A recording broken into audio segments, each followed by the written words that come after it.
ஏழேல கிராமத்து குடிசையிலே கொஞ்ச காலம் தங்கி பாருளே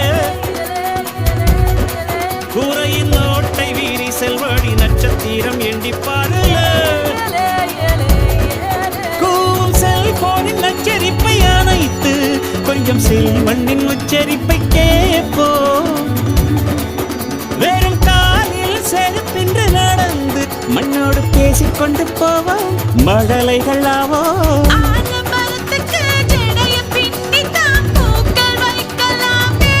உரோரம் ஐயனாரிடம் கத்தி வாங்கித்தான் பென்சில் சீவலாமே